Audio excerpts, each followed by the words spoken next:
नमस्कार, मैं हिमज़िली से रवि कुमार गुप्ता आपका हार्दिक स्वागत करता हूँ, हार्दिक अभिनंदन करता हूँ आपके अपने इस यूट्यूब चैनल पे। आप सभी को नमस्कार, आप सभी को गुड मॉर्निंग। आज की जो क्लास हमारी होने वाली है बच्चों, वो किसके ऊपर होने वाली है आप सभी को पता है। आज हमारी इम्पोर्टेंट इमेजेस के बारे में होने वाली हैं और आज की जो इमेज होने वाली है वो बहुत बेहतरीन होने वाली है आपके लिए। आपके कहीं न कहीं डेली रूटीन में आपने कहीं न कहीं उसको पढ़ा है, उनको देखा है, लेकिन इमेजेस दिखाने का एक पर्पस मेरा ये है कि आपको उनकी चीज़ों के बारे में भी आना चाहिए कि ये क्या काम आ रही है, कितना इसका यूज़ है, किस बारे में कितने टाइम तक हम इसको रख सकते हैं, कितना टाइमिंग होता है, हर चीज़ के बारे में डिटेल में जानने की कोशिश करेंगे। ठीक है? आई होप सभी को मेरे जो लेक्चर्स हैं वो पसंद आ रहे होंगे। अभी आपको बिल्कुल भी घबराना नहीं है, अभी हमारे और भी टीचर्स अगले महीने से जॉइन करेंगे आप स्केलेटन नर्सिंग को। तो आपको सारी चीज़ें साइकियाट्रिक हो गई, पीडिया हो गई, सारी चीज़ें आपको अवेलेबल करवाई जाएगी। आगे बात सुनने काफ़ी बच्चों के कमेंट्स आ रहे थे, मैसेज आ रहे थे कि सर और एमएसएन वगैरह की क्लासेस लगवाइए। तो आपको बिल्कुल भी डरना नहीं है, आपको बिल्कुल भी हताश नहीं होना है, सारी की सारी चीज़ें अवेलेबल होंगी हमारे चैनल पे और हम जल्द ही एक ऐप लॉन्च करेंगे हमारा। आप सभी की अगर आप सभी का अगर हमारे पर विश्वास रहा तो हम जल्दी एक ऐप लॉन्च करेंगे। चलिए आज की क्लास को हम स्टार्ट करते हैं, आज की वीडियो को भी स्टार्ट करते हैं एक मोटिवेशनल थॉट के साथ। लक्ष्य एक ही होता है और रास्ते अनेक होते हैं। लक्ष्य एक होता है, रास्ते अनेक होते हैं, कभी रास्ता बंद हो जाए तो रास्ते नहीं बदलो बच्चों। ऐसा नहीं है कि रास्ते बदलो लेकिन लक्ष्य को नहीं बदला है। आगे बात समझ में? अब मैं इसको आपको समझाता हूँ। देखो सिंपल सा लॉजिक है इस बात के अंदर। क्या कहते हैं ये जो क्वाइट्स है, ये जो मोटिवेशनल थॉट हैं, ये क्या कहते हैं अपने आप के अंदर? देखो, मोटिवेशनल थॉट को बोलने का मतलब क्या है कि आपको ज़िंदगी का एक एक जो सेंटेंस है वो लर्न करवाना। मोटिवेशनल से ऐसा नहीं है कि देखो मोटिवेशन मैं कहूँ आपसे और आप मोटिवेट हो जाओ, ऐसा कुछ नहीं होता है। लेकिन इस चीज़ से ये पता लगता है कि हम कहाँ हैं, हम क्या कर रहे हैं, हमें एक पॉजिटिव एनर्जी मिलती है इससे। हमें क्या मिलती है बच्चों? एक पॉजिटिव एनर्जी का आगमन होता है, एक पॉजिटिव एनर्जी हमें मिलती है इस चीज़ से। तो इस चीज़ का मतलब सिंपल सा ये है कि आपको क्या करना है कि किसी बच्चे का लक जो है वो नॉर्थ सेट है। उसको नॉर्थ साइड में लगना है, एम्स उसका जो है वो ड्रीम जॉब है। देखो कभी भी एक बात याद रखना, जो सपने देखते हैं वही पूरा करते हैं और जो सपने नहीं देखता वो पूरा नहीं कर पाता क्योंकि उसको पता ही नहीं है उसकी चीज़ के बारे में, उसने सपना ही नहीं देखा। अगर आप सोचोगे कि मुझे तो एम्स में लगना है, तो आप 100% एम्स के लिए काम करोगे। अगर आपने सोचा कि आप सीएचओ में लगना चाहते हो, आप एएनएम बनना चाहते हो, आप कोई भी छोटी-सी नौकरी करना चाहते हो, तो लेकिन आप जब छोटी नौकरी के बारे में सोच रहे हो तो छोटी ही आपकी लगनी है। आगे बात समझ में? क्योंकि नॉर्थ-सेट एम्स दिल्ली जो है, एम्स जो है वो सबका एक ड्रीम होता है। अपने घर के पास का जो एम्स में लग रहे हो भाई, आपके गाँव गाँव में आस-पड़ोस के मोहल्लों में आपको आपका नाम होता है, आपके माता-पिता का नाम होता है।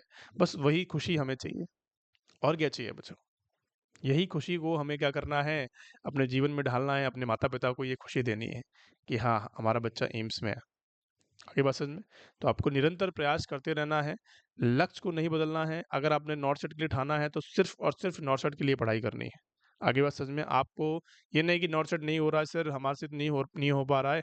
मैं क्या कह रहा हूँ, एक दिन में कुछ नहीं होता है लेकिन एक दिन ज़रूर हो जाता है। आपको हमेशा पढ़ते रहना है, आपको हमेशा अपने संघर्ष करना है, अपने अपनी मेहनत और लगन पे विश्वास रखना है। अपने माता-पिता के ऊपर विश्वास रखना है, अपने ऊपर विश्वास रखना है। टाइम लगता है लेकिन चीज़ें हो जाती हैं। आगे बात समझ में? तो आपको भटकना नहीं है, अपने लक्ष्य को नहीं बदलना है। 1 बार नहीं, 2 बार नहीं, तीसरी बार तो 100% हो ही जाएगा। लेकिन आपको कमियों को ढूँढना होगा कि आपने जो नोट्स बनाए हैं, आपने कहीं से भी पढ़ा है। मैं ये नहीं कहता कि आप वहाँ से पढ़े हो, वहाँ से पढ़े हो। आपने कहीं से भी पढ़ा है, किसी भी चीज़ को, आपको ये मेज़र करना है कि मैंने इस नोट्स को 3 बार पढ़ लिया है, लेकिन 3 बार में एक भी बार मेरा क्रैक नहीं हुआ है। क्यों नहीं हुआ, इसका पर्पस क्या है? या तो आप कम पढ़ रहे हो या फिर आपके जो नोट्स हैं या फिर जो आपके नोट्स हैं वो सफिशिएंट नहीं है एग्जाम के लिए। आपकी जो नोट्स हैं वो सीएचओ लेवल के हैं। आपके जो नॉट सेट लेवल के वो नोट्स ही नहीं है, या फिर अपडेटेड नहीं है, या फिर वो पुराने नोट्स हैं, आपको वीडियोस रिकॉर्डेड दी गई हैं। किसी भी चैनल ने आपको वीडियो रिकॉर्डेड दे दी हैं और उनको ही पढ़ रहे हो, है? तो उस चीज़ों को आपको बिल्कुल नहीं अपनाना है, चीज़ों को निरंतर प्रयास करना है, अच्छी-अच्छी चीज़ें पढ़नी है, अपडेटेड चीज़ें पढ़नी है क्योंकि एम्स में लगना इतना आसान काम नहीं है आजकल। पहले हुआ करते थे लेकिन आजकल आसान काम नहीं है, आजकल तो बहुत टफ हो गया है और अपडेटेड चीज़ें पूछता है, प्रैक्टिकल बेसिस चीज़ें पूछता है। आगे बात समझ में? मैं एम्स दिल्ली के अंदर काम करता हूँ, मुझे पता है कि कौन-कौन सी चीज़ें अपडेट होके आती हैं हर रोज़। आगे बात समझ में? तो हम आज की क्लास को स्टार्ट करते हैं। चलिए, पहला क्वेश्चन आपको लोड नहीं लेना है, समझना है, क्वेश्चन को देखना है और फिर उसका आंसर करना है। आगे बात समझ में? चलिए, अब ये सिंबल जो है इतनी बार एग्ज़ाम के अंदर पूछा गया है कि सर ये सिंबल क्या है? आप इसका सिंबल का आंसर मुझे बताएँगे, ये सिंबल क्या है? देखो, आप सभी को पता है इसके अंदर आंसर लिखा हुआ है कि ये बायो हज़ार्ड का सिंबल है। किसका है बच्चों?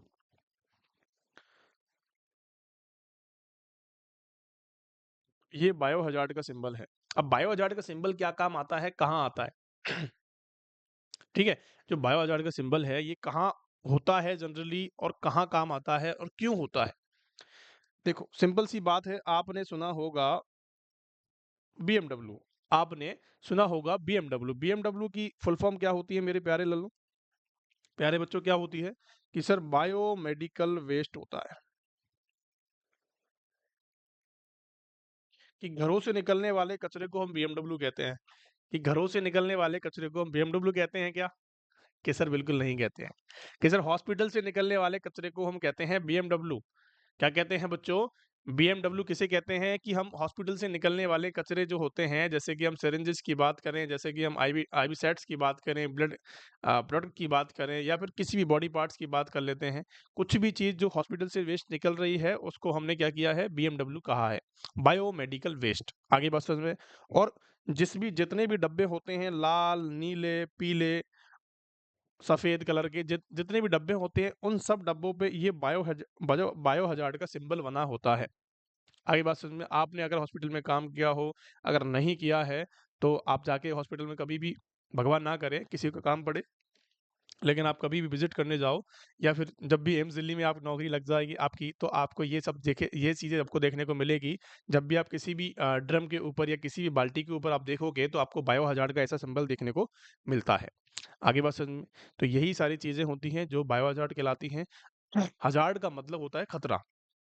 हज़ार्ड का मतलब होता है खतरा। तो इसको ऐसे टच नहीं करना है, ग्लव्स पहन के ही टच करना है और अपने आप को प्रोटेक्शन करना है।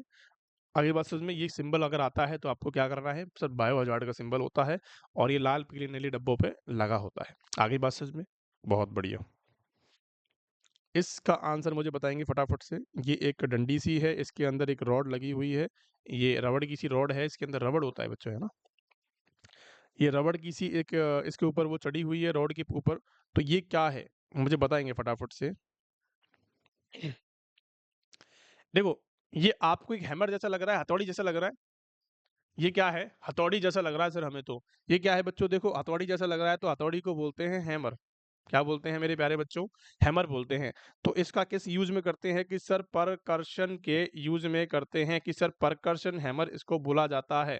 इसको क्या बोलते हैं मेरे प्यारे बच्चों? कि इसको सर परकर्शन हैमर बोला जाता है। इसको कहाँ यूज़ करते हैं? इसका यूज़ कहाँ होता है? कि सर डीप टेंडन रिफ्लेक्स को यूज़ करने के लिए या देखने के लिए हम करते हैं। डीप टेंडन रिफ्लेक्सेस को देखने के लिए यूज़ करते हैं। कहाँ करते हैं कि सर डीप टेंडन रिफ्लेक्सेस को देखने के लिए हम क्या करते हैं? यूज़ करते हैं परकर्शन हैमर का। और परकर्शन जो हैमर होता है और डीप टेंडन रिफ्लेक्स के बारे में मैंने अभी आपको पढ़ाया था कुछ दिनों पहले जब मैंने हाइपोकैल्सीमिया और हाइपरकैलेमिया के ऊपर क्लास ली थी। इतना इंपॉर्टेंट टॉपिक है कि हमेशा 2 क्वेश्चन वहाँ से आते हैं। किसी भी एग्ज़ाम में बैठ जाना बच्चों, वहाँ से 100% 2 क्वेश्चन पूछे जाते हैं आपसे। हाइपोकैल्सीमिया क्या होता है? हाइपरकैल्सीमिया क्या होता है? वहाँ से 100% क्वेश्चन आने वाले हैं। Please go and watch. इतना अच्छा वीडियो है, इतना अच्छा मैंने आपको दिया है, 40 से 45 मिनट आपको देने हैं। आपका 100% वो क्लियर हो जाएगा। आपको कहीं दूर जाने की ज़रूरत नहीं पड़ेगी। आपको कहीं भी दोबारा पढ़ने की ज़रूरत नहीं पड़ेगी, कंसंट्रेशन से एक लेक्चर ले लेना 100% आपको समझ में आ जाएगा। देखो, डीप टेंडन रिफ्लेक्स एक तो पॉजिटिव होते हैं और क्या होते हैं? नेगेटिव होते हैं। पॉजिटिव कहाँ देखने को मिलते हैं? कि सर हाइपोकैल्सीमिया के अंदर देखने को मिलते हैं। कि सर हाइपोकैल्सीमिया के अंदर पॉजिटिव डीप टेंडन रिफ्लेक्स देखने को मिलते हैं और नेगेटिव कहाँ होते हैं? कि सर हाइपरकैल्सीमिया के अंदर होते हैं। और नॉर्मल जो कैल्शियम लेवल होता है वो कितना होता है? कमेंट करके बताएँगे आप सभी। नॉर्मल जो कैल्शियम लेवल होता है नॉर्मल जो कैल्शियम लेवल होता है मेरे प्यारे बच्चों वो कितना होता है? कि सर वो होता है 9 टू 10.5 mg पर डीएल होता है। अगर कोई क्वेश्चन करता है तो करेक्ट आंसर करना है। ये हमारी लेटेस्ट गाइडेंस के थ्रू है, एनक्लेक्स बुक के थ्रू है। आगे बात समझ में? काफ़ी काफ़ी बच्चों का सवाल होगा कि सर 8 से 10 होता है, लेकिन ये रॉन्ग आंसर है, ये पुराने ज़माने वाला आंसर है। अभी जो लेटेस्ट जो हमारा आंसर निकल के आया है, वो क्या है 9 टू 10.5 एमजी पर डीएल होता है। अगर 9 से कम जाता है, अगर ये लेवल 9 से कम होता है तो उसको बोलते हैं हाइपोकैल्सीमिया, और अगर ये लेवल 10.5 से ज़्यादा होता है तो उसको बोलते हैं हाइपरकैल्सीमिया। क्या मेरी बात आपको समझ में आ गई है? देखो, आपने देखा कि ये क्या होता है सर, परकर्शन हैमर होता है। परकर्शन हैमर होता है, कंफ्यूज नहीं होना है किसी भी तरह की चीज़ को। अगर ऐसा डायग्राम आपको देखने को मिलता है तो इसको बोलते हैं परकर्शन हैमर। ये आपको एक त्रिभुज के आकार में दिखाई देना होगा, लेकिन ये राउंड शेप में भी होता है। अगर ऐसा राउंड शेप में देखने को मिलता है तो भी क्या होता है मेरे प्यारे बच्चों, वो भी परकर्शन हैमर होता है। आगे मेरी बात समझ में, कैसा भी आपको शेप देखने को मिल सकती है। क्या मेरी बात समझ में आ गई आप सभी को? ओके, बहुत बढ़िया। ये इमेज किस चीज़ की है? ये इमेज के बारे में बताएँगे। देखो, इमेजेस बहुत इंपॉर्टेंट होती हैं। इमेजेस को समझने का, जानने का तरीका एक होता है कि इसको बार-बार रिवाइज़ करो।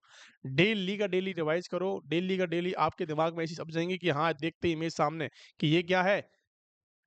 ये क्या है? बताएँगे फटाफट से, भैया ये हमारा कहाँ पे लगाया गया है कि सर यूरिनरी ब्लैडर से जस्ट ऊपर लगाया गया है, मतलब कि हमारा जो जहाँ पे हम फॉलिज लगाते हैं, आपको 100% समझ में आ गया होगा कि क्या है, कि जहाँ पे सर यहाँ पे तो पेनिस वाला एरिया है, ये तो कैसा एरिया है, हमारा ग्रॉइन वाला एरिया है।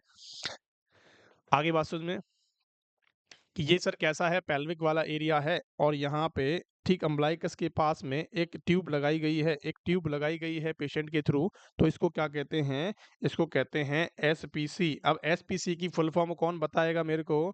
कि सर एसपीसी की फुल फॉर्म होती है सुप्रा प्यूबिक कैथेटर। सुप्रा प्यूबिक कैथेटर मेरे प्यारे बच्चों, इतना इंपॉर्टेंट है कि आपने कभी सुना होगा या देखा होगा तो बहुत अच्छी बात है। अगर किसी ने नहीं सुना है तो प्लीज इसको ध्यान देंगे।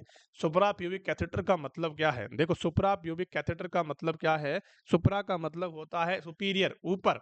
सुप्रा का मतलब होता है सुपीरियर, ऊपर। प्यूबिक का मतलब होता है प्यूबिक से थोड़ा सा ऊपर। कैथेटर का मतलब होता है कैथेटर, एक ट्यूब। आगे बात समझ में, तो एसपीसी की इसकी फुल फॉर्म होती है सुपरा प्यूबिक कैथेटर। आपको एग्जाम में इमेज आती है, आपको क्या करना है, ये आपसे पूछा जाएगा कि ये फॉलीज कैथेटर है, एसपीसी है, या कोई अदर ट्यूब है। ठीक है, तो आपको क्या करना है कि जो फॉलीज जो होता है ना बच्चों, देखो लगता फॉलीज ही है इसके अंदर, लेकिन फॉलीज जो कैथेटर होता है वो कहाँ लगाते हैं हम? जनरली आपने देखा होगा कि सर पेनिस के अंदर इंसर्ट करते हैं। अगर मैं आपसे एक क्वेश्चन करता हूं कि अगर किसी पेशेंट को एक्सीडेंट एक्सीडेंट हुआ है, किसी पेशेंट का क्या हुआ है बच्चों, एक्सीडेंट हुआ है, आपके पास आता है इमरजेंसी के अंदर, उसके पेनिस में इंजरी हो गई है, उसके पेनिस में ही इंजरी हो गई है, पेनिस से ब्लीडिंग हो रही है, पेनिस में आप कुछ भी नहीं कर सकते हो, तो उसको यूरिन ड्रेन करने का दूसरा तरीका क्या है? उसको यूरिन ड्रेन करने का, यूरिन को बाहर निकालने का दूसरा तरीका क्या है? कि डायरेक्ट ब्लैडर के अंदर ही आप क्या कर दो, आप डायरेक्ट ब्लैडर के अंदर ही एक ट्यूब डाल दो, उसको कहते हैं सुप्राप्यूबिक कैथेटर। आपने भैया क्या किया, पेनिस को छोड़ दिया, पेनिस ब्लॉकेज है, पेनिस कुछ भी है, पेनिस से यूरिन बाहर नहीं आ सकता किसी भी कंडीशन के अंदर, और ना ही हम उसके अंदर फॉलिज कैथेटर डाल सकते हैं। ठीक है, तो उस दूसरी कंडीशन का दूसरा जो उपाय होता है उसका क्या है कि सर एसपीसी लगा देंगे। क्या लगा देंगे? कि सर एसपीसी लगा देंगे। एसपीसी क्या होता है? सुप्रा प्यूबिक कैथेटर, हम उसको लगा देंगे। और सुप्रा प्यूबिक कैथेटर कहाँ लगता है? डायरेक्ट हमारे इंसर्ट होता है ब्लैडर के अंदर। कहाँ इंसर्ट होता है? कि सर इनटू द ब्लैडर। और ब्लैडर को क्या कहते हैं? कि यूरिनरी ब्लैडर को हम यूरिनरी रिजर्वायर भी कहते हैं। कहते हैं नहीं कहते हैं? अगर यूरिनरी सिस्टम पे क्लास नहीं ली है, बहुत ज़्यादा इंपॉर्टेंट है, प्लीज़ गो एंड वॉच। मैंने पूरा एनाटॉमी पढ़ा रखी है यूरिनरी सिस्टम की, आपको जाके देखना है सिर्फ। आगे बात सुन में, घबराना नहीं है किसी भी चीज़ को लेके कि सर हमारा ये नहीं हुआ, हमारे एग्जाम सर पे आ गई हैं। देखो, घबराओगे तो चीज़ें डिफिकल्ट हो जाएंगी, इजी इजी चीज़ों को आप क्या कर दोगे, गलत कर दोगे। तो हमेशा क्वेश्चन आंसर्स करने का तरीका होता है, फ्री माइंड से आप क्वेश्चन करोगे तो गलत आंसर को भी सही कर सकते हो। आगे बात समझ में, तो ये क्या है मेरे प्यारे बच्चों, कि सर इसको क्या कहते हैं? कि सर एसपीसी कहते हैं, इसको कहते हैं एसपीसी, सुप्रा प्यूबिक कैथेटर। उस कंडीशन के अंदर डालते हैं जिस कंडीशन में हमारा पेनिस इंजर्ड हो चुका है, पेनिस में हम कुछ भी नहीं कर सकते हैं। अगर पेनिस में करा तो पेनिस क्या हो जाएगा, और भी इंजर्ड हो सकता है। इसीलिए हम क्या करते हैं, सीधा के सीधा ब्लैडर के अंदर डाल देंगे। और ब्लैडर ब्लैडर के अंदर डालने के ये पूरा टोटली स्टेराइल प्रोसीजर होता है, इस बात का भी ध्यान रखना। ब्लैडर के अंदर डाल के हम उसको क्या कर देंगे, पाइप कनेक्ट करके उसको ड्रेन कर लेंगे। आगे बात समझ में मेरी? क्या मेरी बात समझ में आ गई? अब एक क्वेश्चन और बनता है, एक क्वेश्चन और बनता है, आप एम्स की इमरजेंसी में या एम्स के आईसीयू के अंदर काम कर रहे हो, ठीक है? आप एम्स के बोर्ड के अंदर या एम्स के आईसीयू के अंदर काम कर रहे हो। आपने देखा आपसे एक क्वेश्चन पूछा किसने? एक मरीज़ ने आपसे एक क्वेश्चन पूछा कि सर मुझे मैंने बहुत दिनों से यूरिन नहीं किया है। वो आपके पास 5 दिन से एडमिट है, उसको लग रहा है कि मैंने यूरिन नहीं किया है 5 दिन से। और जबकि आप उसका यूरिन आउटपुट हर घंटे हर मिनट आप चार्ट कर रहे हो उसका यूरिन, उसको यूरिन आ रहा है। लेकिन क्या होता है कि जब भी उसको फॉलिस लगा होता है, फॉलिस पेशेंट को लगा होता है तो उसको जो सेंसेशंस होते हैं बच्चों, किस चीज़ के सेंसेशंस? यूरिन पास करने के सेंसेशंस उसको नहीं आते हैं। आगे बात समझ में? उसको नहीं आते हैं। क्वेश्चन पूछा जा सकता है कि अगर एक पेशेंट को आपको टर्म एंड कंडीशन दे सकता है मेंस के एग्जाम के अंदर कि अगर एक पेशेंट को you are the nursing officer at AIIMS and patient patient ask patient आपसे क्वेश्चन कर रहा है, पेशेंट आस्क कर रहा है कि patient have not the sensations, अगर पेशेंट को सेंसेशन नहीं है, पेशेंट को सेंसेशन नहीं आ रहे हैं तो आपको क्या करना है? तो आपको क्या करना है कि सर उसको तो ऑलरेडी फॉलिस लगा हुआ है, तो फॉलिस क्या करता है कि जब भी फॉलिस लगा होता है तो वो क्या नहीं करता है, सेंसेशंस नहीं देता है, क्योंकि अपन ने डायरेक्ट क्या कर लिया है, वहां से यूरिनरी ब्लैडर से अपन ने डायरेक्ट क्या कर दिया है, एक नली डाल दी है। और जब नली डाल दी है तो ऑटोमेटिक जितना भी फ्लूइड होता है वो अपने आप बाहर आ जाता है, सेंसेशंस का तो रोल ही नहीं होता। क्या मेरी बात समझ में आ गई? बहुत बढ़िया। चलेंगे अगले को इमेज की तरफ। क्या है बच्चों? अगली इमेज को ध्यान से समझना है, बताना है कि ये क्या बला है, ये क्या चीज है, ये क्या प्रोसीजर कर रहे हैं। देखो मैं इसकी इमेज बताता हूँ आपको।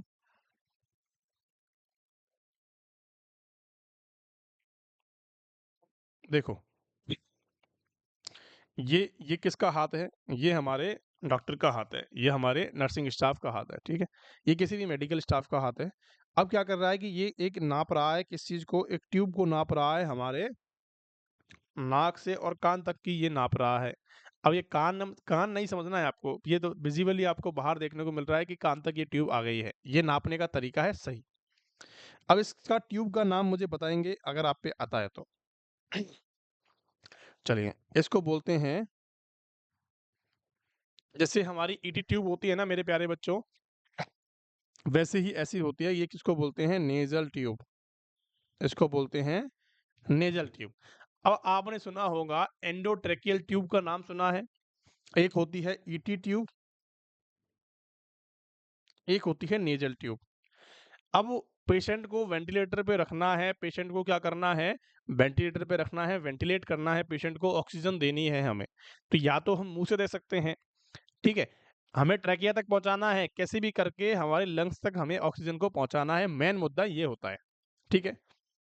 आपने किसी पेशेंट को वेंटिलेटर पे ले लिया है, तो वेंटिलेटर पे आप क्या करोगे? उसको ऑक्सीजन दोगे वेंटिलेटर के थ्रू, कि ऑटोमेटिक वेंटिलेटर क्या देता रहे? उसको ऑक्सीजन देता रहे।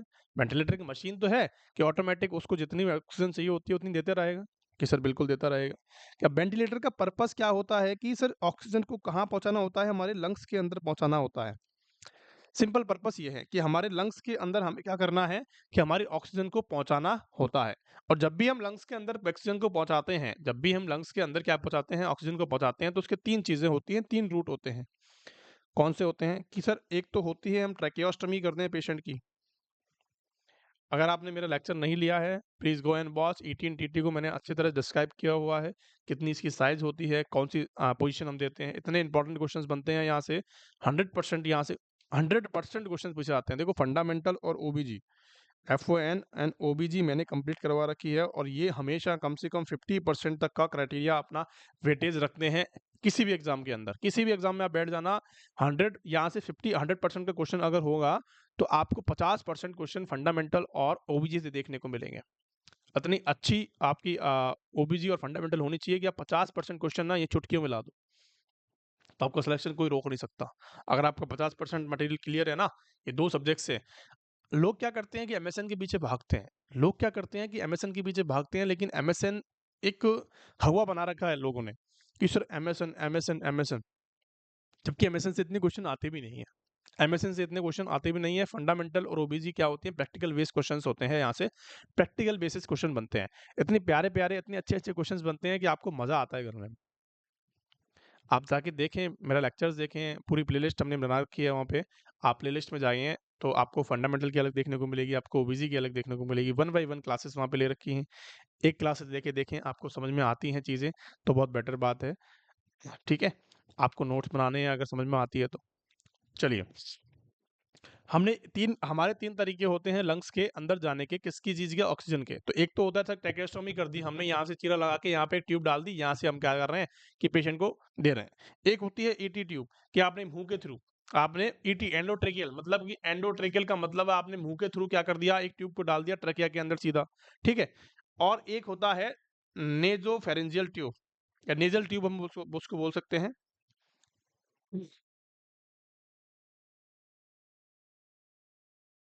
Nasopharyngeal tube. अब इसका मतलब समझ रहे हो? नेजोफेरेंजियल ट्यूब का मतलब समझ रहे हो आप? नेजोफेरेंजियल ट्यूब, नाक से आप एक ट्यूब डाल रहे हो, एक आपने मुंह से डाली, आपने ट्रैक्रियम डाल दी, एक नाक से डाल रहे हो, ठीक है?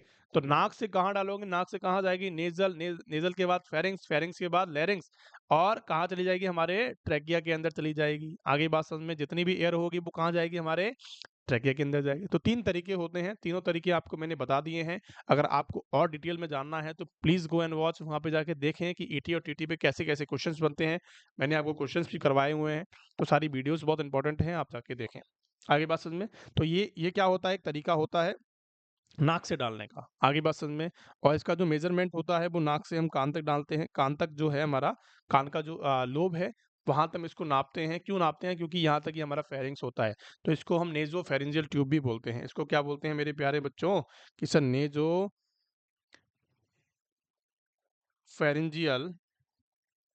ट्यूब भी इसको बोला जाता है। घबराना नहीं है किसी भी इमेज को देख के, सारी इमेजेस का समाधान हमारे पास है। ऐसा आपको विज़िबल देखने को मिलेगा, ऐसा आपको बाहर देखने को मिलेगा। इसमें आप अपना वेंटिलेटर का सर्किट जो है, कैथेटर माउंट जो है, आप वो क्या कर सकते हो, इसके अंदर कनेक्ट कर सकते हो। क्या मेरी बात आप तक समझ में आ गई है? 3 तरीके मैंने बताए हैं, तीनों तरीके के अगर आपको डिटेल में जानना है तो मेरी पूरी वीडियो देखनी पड़ेगी। इतना टाइम यहाँ पे नहीं होता है कि मैं आपको सारी चीज़ें यहीं पे बता दूँ। आगे बात समझे बच्चों? बहुत बढ़िया। चलिए, अब इस इमेज का मुझे आंसर बताएँगे। पहले इस इमेज को देखेंगे। ये कौन-सा थर्मामीटर, देखो इसके अंदर रीडिंग दी गई है 98.6। 98.6 क्या है? ये हमारा नॉर्मल टेम्परेचर है, किसके अंदर, हमारे फ़ारेनहाइट के अंदर। अगर आपसे कुछ सेल्सियस के अंदर, आपका सेल्सियस के अंदर पूछा जाए तो कितना बताओगे? 37 डिग्री सेल्सियस हमारा नॉर्मल टेम्परेचर होता है। आगे मेरी बात समझ में? एक क्वेश्चन यहाँ से पूछा जाता है कि सर ये कौन-सा इमेज है? ये क्वेश्चन आपसे पूछा जाएगा कि कौन-सी थर्मामीटर है ये? देखो इसको, ये ऐसा है कि ये इमेज आपको देखने को मिलेगी, इमेज आपको देखने को मिल रही है और ये ऐसा आपको प्रतीत होगा। ये ऐसा आपको प्रतीत देखने को मिलेगा। अब मुझे बताएँगे क्या है? ऐसे जो है इससे टेम्परेचर लिया जाता है, बताएँगे फटाफट से। देखो, इसको बोलते हैं, इसको क्या बोलते हैं मेरे प्यारे बच्चों? इसको बोलते हैं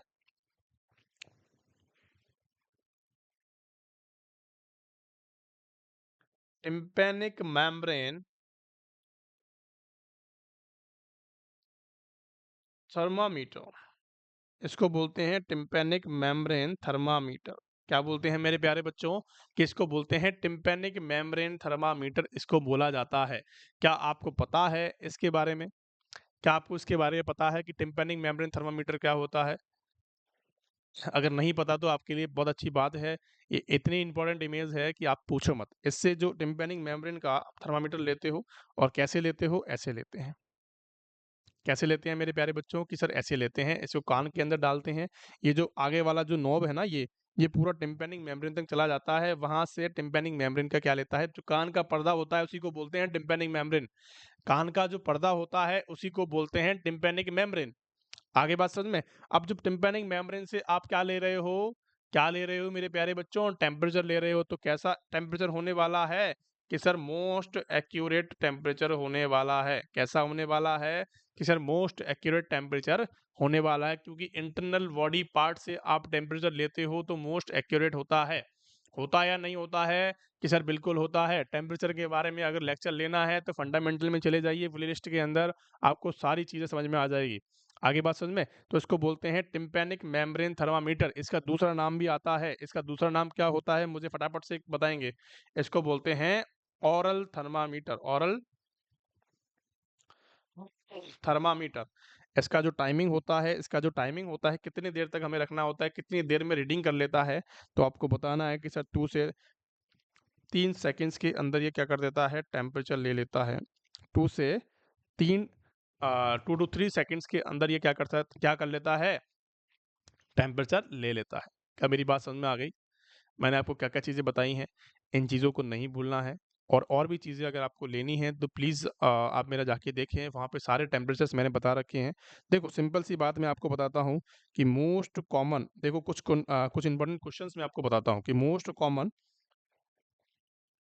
साइट कौन-सी होती है? टेम्परेचर जब आप लेते हो तो मोस्ट कॉमन साइट कौन-सी होती है? बताएँगे फटाफट से। तो मोस्ट कॉमन साइट होती है ओरल टेम्परेचर।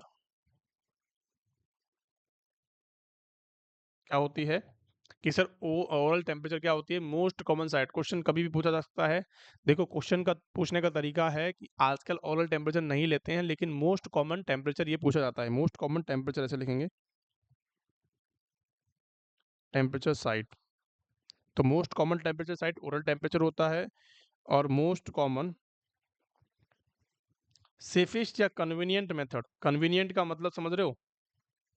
कन्वीनिएंट मेथड का मतलब है ईज़ी। तो कौन-सा होता है? कि सर एक्जिला होता है। कौन-सा होता है? कि सर एक्जिला होता है। लेकिन मोस्ट एक्यूरेट का मतलब सही कौन देगा रीडिंग? तो कौन देगा मेरे प्यारे बच्चों? कि सर रेक्टल टेम्परेचर देगा। और रेक्टल टेम्परेचर चिल्ड्रंस के अंदर क्या है मेरे प्यारे बच्चों? कॉन्ट्रा इंडिकेटेड होता है। चिल्ड्रंस के अंदर कॉन्ट्रा इंडिकेटेड होता है, ध्यान रखना इस चीज़ का। कभी भी चिल्ड्रंस के अंदर नहीं करना है। और जो कार्डियक पेशेंट्स होते हैं, कार्डियक पेशेंट जो होते हैं आपको क्या करना है, जो कार्डियक पेशेंट्स होते हैं उनके अंदर भी कॉन्ट्रा इंडिकेटेड होता है। Severely absolutely Contra indicated. इस चीज़ की इस बात को ध्यान रख लेना कि कार्डियक पेशेंट के अंदर भी हम नहीं लगाते हैं, क्या रेक्टल टेम्परेचर नहीं लेते हैं। अब क्यों नहीं लेते हैं इस बात का मतलब मैं आपको बताता हूँ। क्योंकि क्या होता है, एनल के रास्ते में हमारे क्या पाई जाती है, एनस के रास्ते में हमारे वेगस नर्व पाई जाती है, जो कि 10th क्रेनियल नर्व होती है बच्चों। कैसी होती है? कि सर 10वें नंबर की 10th क्रेनियल नर्व कौन सी होती है? कि सर वेगस नर्व होती है। और सबसे लॉन्गेस्ट नर्व कौन सी होती है? अगर आपसे क्वेश्चन पूछा जाए कि सर लॉन्गेस्ट क्रेनियल नर्व कौन सी है, तो भी आपको आंसर करना है कैसा? कि सर तो भी आपको आंसर करना है वेगस नर्व। क्या मेरी बात समझ में आ गई है? मेरी बात समझ में आ रही है आप सभी को कि वेगस नर्व कार्डियक पेशेंट के अंदर हमें क्या करना है कि हमें रेक्टल टेम्परेचर नहीं लेना है, और लेते हैं तो क्या कंडीशन होती है, मैं आपको वो चीज़ बता रहा हूँ।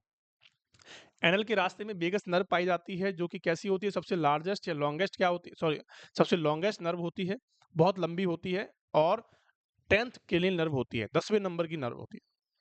ठीक है। अब जब आप इससे क्या लेते हो, टेम्परेचर लेते हो, जब भी पेशेंट का आप टेम्परेचर लोगे किसके अंदर से, रेक्टल से, तो जो कार्डियक पेशेंट है उसको कार्डियक हार्ट की कोई बीमारी है, तो उसके अंदर क्या होगा कि ये जो वेगस नर्व है वेगस नर्व जो होती है वो स्टिमुलेट होती है मेरे प्यारे बच्चों। और जब ये स्टिमुलेट हो जाएगी तो क्या करवाती है, ये स्टिमुलेट जब भी होती है तो ये ब्रेडिकार्डिया करवाती है। तो पेशेंट को कैसा हो जाएगा कि सर ब्रेडिकार्डिया देखने को मिलेगा।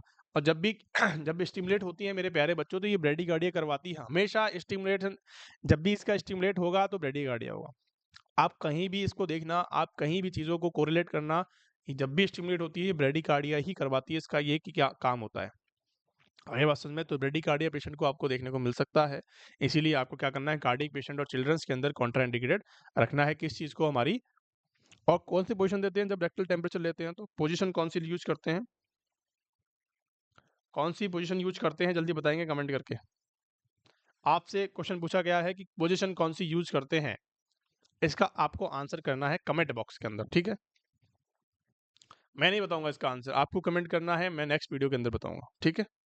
अब इसका आंसर मुझे बताएंगे, ये क्या चीज़ है, ये क्या बला है भैया, ये क्या है?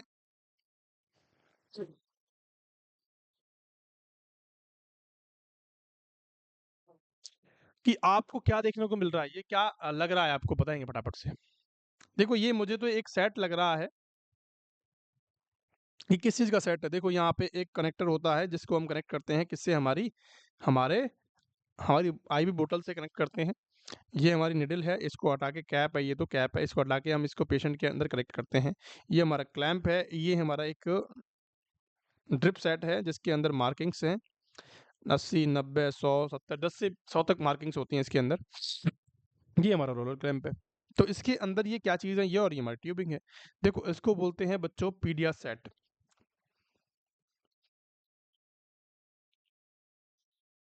पीडियाट्रिक आईवी सेट जो बच्चों के अंदर अक्सर यूज होता है।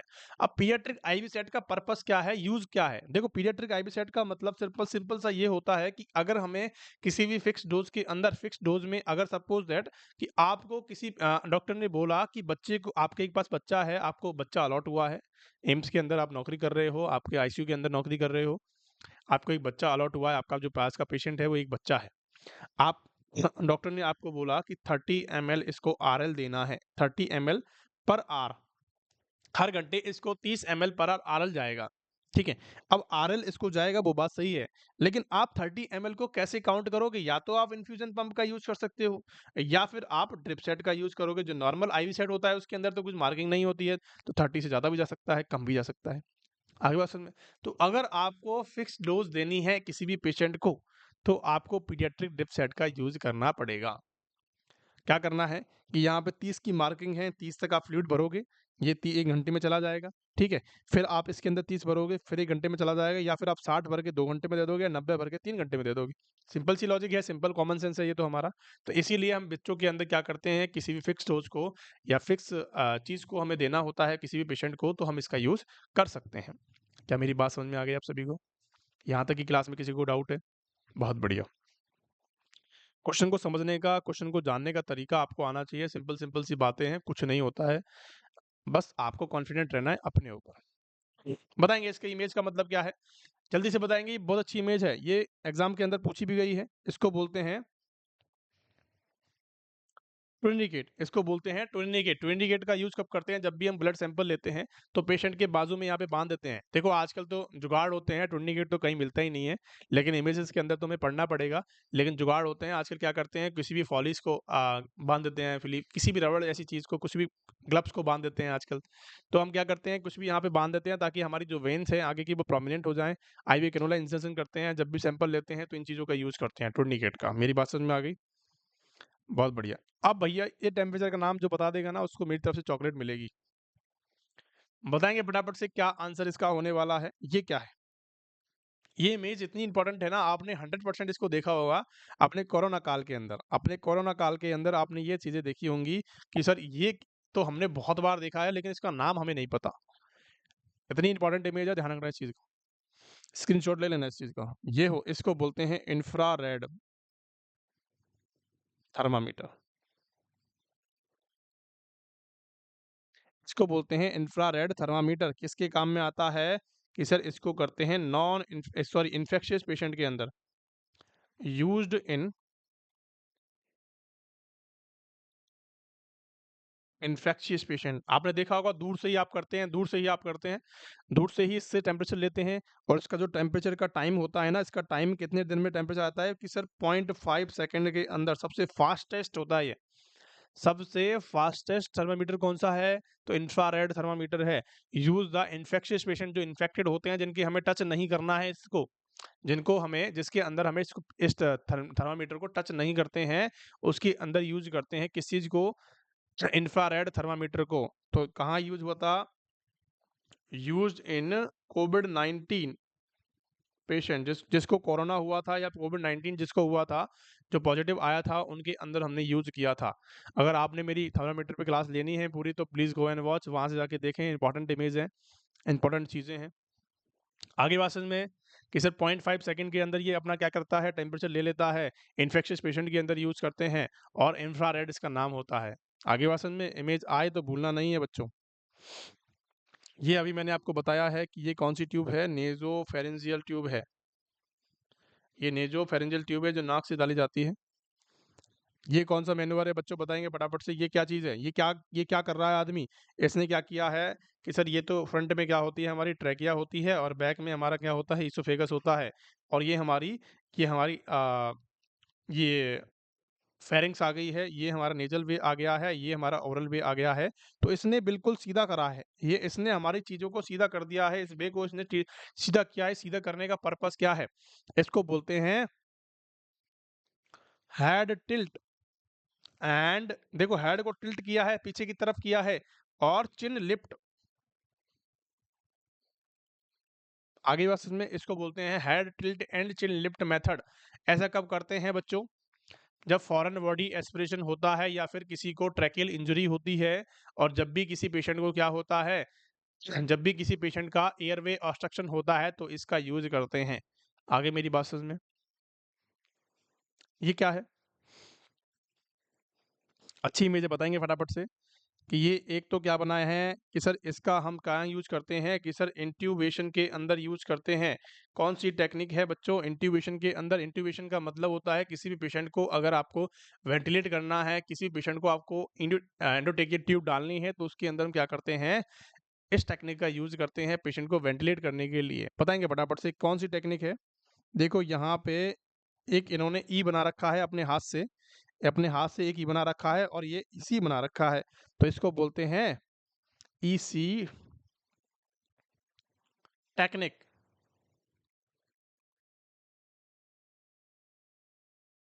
इसको बोलते हैं ईसी टेक्निक। क्वेश्चन आता है तो आपको गलत नहीं करना है। ये कौन सी टेक्निक है बच्चों? ईसी टेक्निक है, इंट्यूबेशन के अंदर यूज करते हैं। देखो इस पे नाम लिखा हुआ है, नाम इस पे क्या लिखा हुआ है, फिलाडेल्फिया कॉलर होती है। इसका यूज क्या होता है? देखो यहाँ पे एक कॉलर जैसा आपको देखने को मिल रहा है कि बच्चा आपको समझना है, ध्यान से समझना है इस चीज को, कि यहाँ पे एक कॉलर लगाई गई है। ये पेशेंट है जो कि कॉलर लगाई गई है, पीछे तक होती है ये पीछे हमारी सपोर्ट करती है हमारी गर्दन को एक फिक्स करने के लिए, हमारी गर्दन को एक जगह स्थिर रखने के लिए। आप इससे मूव नहीं कर सकते हो, आप इससे मूव नहीं कर सकते हो। आगे बात समझ में? तो इससे पेशेंट जो है वो मूव नहीं कर सकता इधर-उधर गर्दन को, इसमें फिक्स हो जाती है गर्दन इसकी। तो इसका यूज़ करते हैं, क्या करते हैं, यहाँ पे एक छेद बताई गई है, यहाँ पे एक होल है, यहाँ पे एक होल होता है, इसका यूज़ कहाँ करते हैं, क्यों करते हैं? देखो जब भी किसी पेशेंट को अगर किसी को क्या होती है, स्पाइनल इंजरी होती है, जब भी पेशेंट को स्पाइनल इंजरी होती है, या फिर हम एटलस एक्सिस की बात करें जो स्पाइनल कॉर्ड्स के अंदर पाई जाती हैं, एटलस एक्सिस, तो इसको क्या कहते हैं? जब भी पेशेंट के अंदर स्पाइनल इंजरी होती है, स्पाइनल कॉर्ड की इंजरी होती है, तो उसको हम कहते हैं सर्वाइकल की अगर किसी को प्रॉब्लम होती है, सर्वाइकल की अगर किसी को प्रॉब्लम होती है, तो उसको क्या कहते हैं पेशेंट को, कि आपको अपनी गर्दन जो है वो मूव नहीं करनी है। आप अपनी गर्दन को मूव करते हो तो आपको पैरालिसिस हो सकता है, आपको लकवा आ सकता है, आपकी और कंडीशन वर्स्ट हो सकती है। लेकिन जो पेशेंट्स है वो तो कहाँ मानने वाले हैं? पेशेंट तो कहाँ मानने वाला है, नहीं सर थोड़ा-सा इधर करना था, थोड़ा-सा इधर कर लिया मैंने। लेकिन हमें उनकी ज़िंदगी के साथ नहीं खेलना है, तो हमें इस तरह की कॉलर अ, बनाई गई, कि इस तरह की कॉलर जो है वो बनाई गई है हॉस्पिटल्स के लिए, ऐसे पेशेंट्स के लिए जो अपनी गर्दन को मूव कर लेते हैं, ठीक है? अब इस गर्दन का सिंपल सा लॉजिक ये है कि भैया ये मूव नहीं करने देती है। ये टाइट बनती है, इसको मूव नहीं कर सकते हो आप इसके साथ। अब कोई पेशेंट जो है वो वेंटिलेटर पे है, सपोज दैट कोई पेशेंट है जो वेंटिलेटर पे है, स्पाइनल कॉर्ड की इंजरी है। अब इस पेशेंट के अंदर हम इस कॉलर को कैसे लगाएंगे अगर ये छेद नहीं होगी तो? उसको ट्रैकियोस्टमी हो रखी है, टीटी हो रखी है। टीटी हो रखी है तो हम क्या करते हैं कि सर टीटी को हटाते हैं, हमारे वेंटिलेटर को डिस्कनेक्ट करते हैं और उसको लगाते हैं और वेंटिलेटर को फिर कनेक्ट कर देते हैं। आगे बात समझ में? तो इस प्रकार से इसका यूज़ किया जाता है। ये जो होल होता है, यहाँ से हम वेंटी सर्किट को, हमारे कैथेटर माउंट को निकाल देते हैं, ताकि पेशेंट वेंटिलेटर पे भी रह जाए और हमारा स्पाइनल कॉर्ड वाला जो काम है, हमारा जो कॉलर है, वो भी लग जाए। इसीलिए इसका यूज़ करते हैं ज़्यादातर हॉस्पिटल्स के अंदर, ज़्यादातर एम्स के अंदर इसका यूज़ होता है। मैंने खुद ने लगाई हुई है, मैंने खुद ने देखा हुआ है इस चीज़ को, इसीलिए मैंने आपको इस चीज़ को, इमेज को बताया है। इसको बोलते हैं फिलाडेल्फिया कॉलर। क्या आपको दिखाई दे रहा है? कि आपको दिखाई दे रहा है कि सर फिलाडेल्फिया कॉलर ये इंपॉर्टेंट इमेज है, क्वेश्चन पूछा जा सकता है। आगे बात समझ में? फिलाडेल्फिया कॉलर कहाँ लगाते हैं कि सर स्पाइनल कॉर्ड जिसको बंदे को इंजरी होती है, सर्वाइकल प्रॉब्लम्स होती हैं, उनके अंदर हम फिलाडेल्फिया कॉलर का यूज़ कर सकते हैं। बताएँगे इसका क्या यूज़ है, कि क्या काम है? इसको बोलते हैं laryngoscope.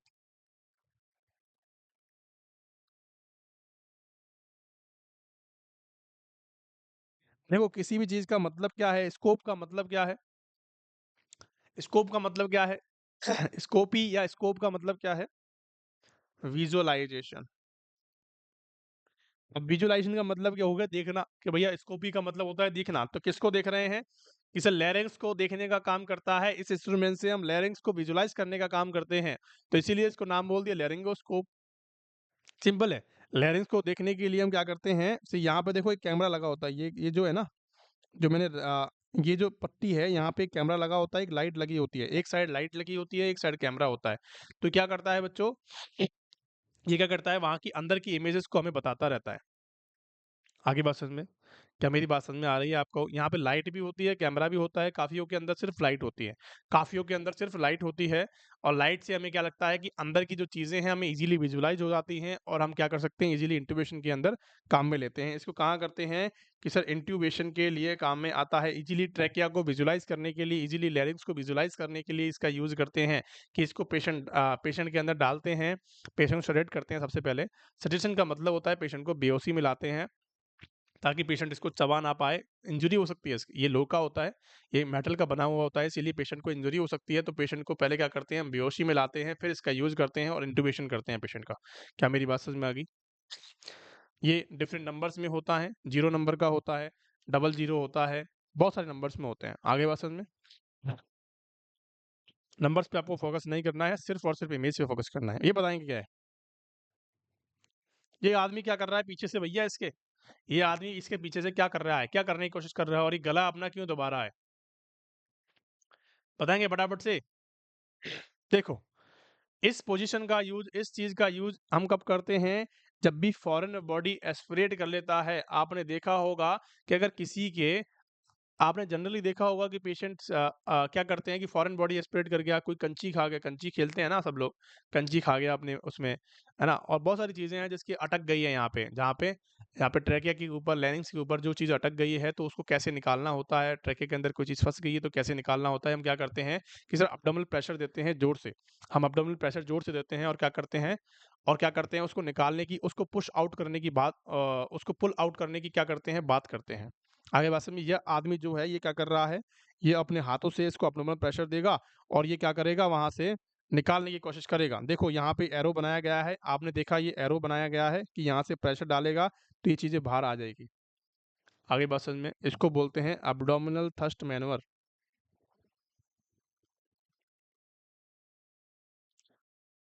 Abdominal thrust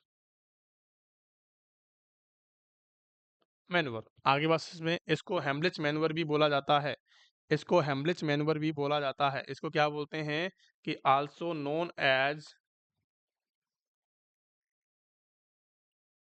also known as क्या बोलते हैं इसको, इसको क्या बोलते हैं,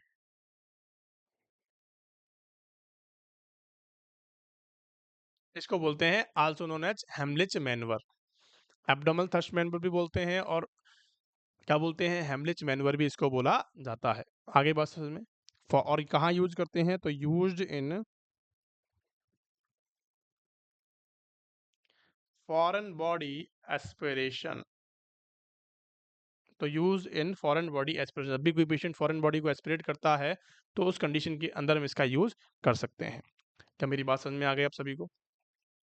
चलिए, तो आज की क्लासेस में सिर्फ इतनी ही इमेजेस के बारे में पढ़ेंगे हम। अगली जो नेक्स्ट क्लास होगी हमारी, उसमें अगली इमेजेस के बारे में पढ़ेंगे। आगे बात समझ में, thank you so much for being there. अगर आपको क्लास पसंद आई हो तो प्लीज़ अपने दोस्तों को शेयर करेंगे, और ताकि हमें और उनको दोनों को मोटिवेशन मिल सके अच्छा काम करने का, और उनको अच्छा एक कंटेंट मिल सके।